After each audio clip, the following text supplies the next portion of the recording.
This is the story of an extraordinary group of women. Women who rose from obscurity to battle stereotypes. It has been tough. It was so bad that they had to be spat on. If you guys don't get out of that field right now, we're going to get in cars and run you guys down. To build a team from scratch and ultimately make their mark on the global stage. I've never cried when I've played rugby, but I cried that day. This trailblazing team faces a new challenge as they prepare to make their mark at their first Rugby World Cup. Everyone wants a piece of the action now. That struggle every day makes this women's rugby a success, but it's not yet a success because we still have to conquer World Cup.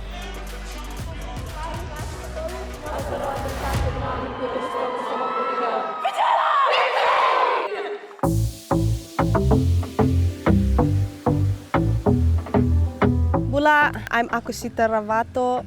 I'm 31 years old, mother of 2, and my role with Fijiana 15s is I play in the Lusies. My first job and the most important one is being a mother to my 2 boys. Hello! Their dad is away. We're home. He's in Australia.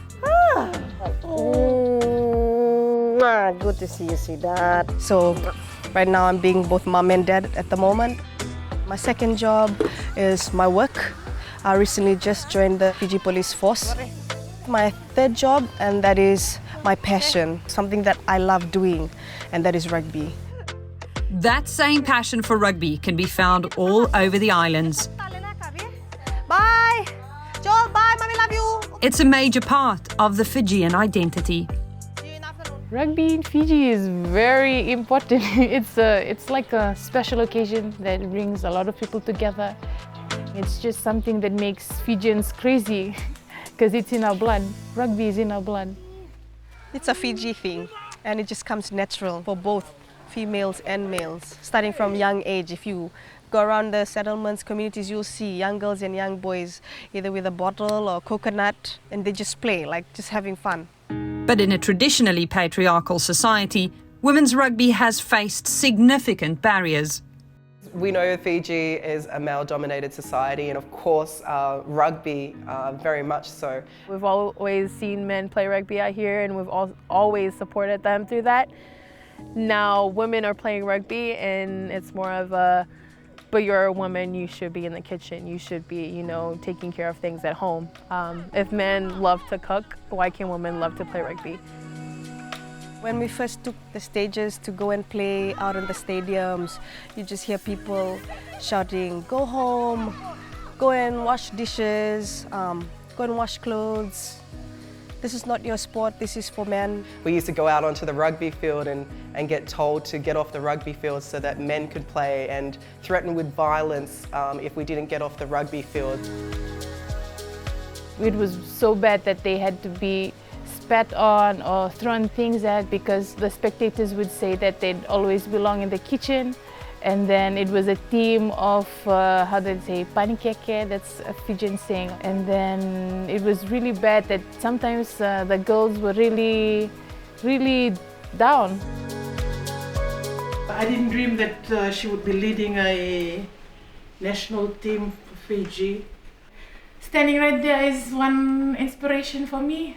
She's a motivation for me, and not only to me, but girls out there in Fiji. So excited, and I knew that she can do it, that she has it in her. Everyone has their own stories. Some didn't, some their parents, some were singly raised up by their parents, some were raised up by their relatives, some had to struggle through to where they got to in rugby. To finally find out what their lives were really like, it's really emotional and sad as well, because I did not know what they had gone through, because life's hard here in Fiji. Until 1999, the game in Fiji had only been played at a senior level by men. And in those early years of the women's game, the treatment of and attitudes towards female players undoubtedly limited its growth. Firstly, when we used to go out and play and we wanted to attract new players to the sport, parents and family members and basically the community at large would kind of try and deter the players to not participate in the sport, and almost because they would be a fear of them having some stigma attached to them as a rugby player. I hid it from my parents that I was playing rugby because I knew my dad would be so mad that I'd play rugby, because he'd always say that he had always stereotyped rugby for women. It has been tough on most of the girls, but most of us use it to empower us. We use those negative comments to show them that we are capable of doing as good as the men's team. It took a lot of years to get people to appreciate that women can play rugby as well, to change the mindset that if you have the talent, you have the passion to play, you can do it. Over time, his mind had changed about women's rugby, and now he's one of the biggest supporters of women's rugby here in Fiji. Attitudes were slowly starting to change, driven largely by sevens, but the struggle continued, particularly for the 15-a-side game. Fiji didn't play a single test between 2010 and 2016. A Rugby World Cup was a distant dream. The last time we had an opportunity to qualify for Rugby World Cup was in 2016, and unfortunately we did not make it. And you know, let me just say that was probably one of the most disappointing experiences of my life. We did not let that get to us. We went back to the drawing board, we worked even harder, and then when we had the opportunity to go across and to play in Oceania Championship and try and qualify there, then we did do it. And you know, it was probably, I went from my lowest point in my sporting career to my highest point in my sporting career, being able to finally qualify and be the first team to have the opportunity to play in a Rugby World Cup. I've never cried when I've played rugby, but I cried that day. Their reward for qualification to play in New Zealand will be a clash with the #1 ranked team in the world, England, who are currently on a world record winning streak. For Fijiana, the lowest ranked team in the competition, the task is monumental and sacrifices have to be made.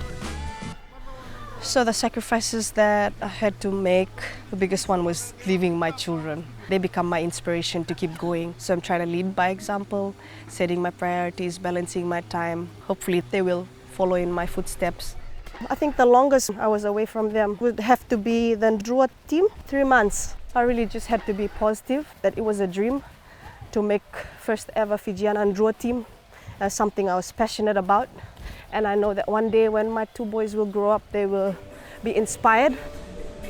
To prepare for the Rugby World Cup, it was announced in early 2022 that Fijiana Drua would compete in Super W, Australia's premier domestic women's competition. It was vital time to spend together as a squad, and they weren't just there to make up the numbers. They're away, the Ndrua once again.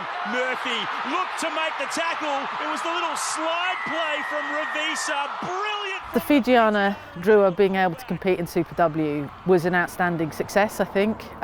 Certainly for Fijiana in terms of the way that they've been able to prepare and what's that allowed them to do in terms of developing players, bringing players through, and lifting the standards. For the development of the women's game, their performance has really started to open people's eyes to what needs to be done and how far the game can go, certainly in this part of the world. So it's brilliant to see things move forward. More success followed in the form of another Oceania Championship. We were out there to prove so many people wrong, and the things that were thrown at us or said to us that we would not become successful, that will just fall short when we start, but then proving them was just a bonus. It felt so good as a team, like to win and get that Super W championship was just the most memorable time of our individual careers as rugby players for Fiji. Super W is one thing, but preparing for the tournament of their lives is something else. That said, women who play rugby in Fiji are born of adversity, facing up to a new challenge every step of the way. Now, they have the opportunity to show the world what they're made of. That struggle every day makes this women's rugby a success, but it's not yet a success because we still have to conquer World Cup.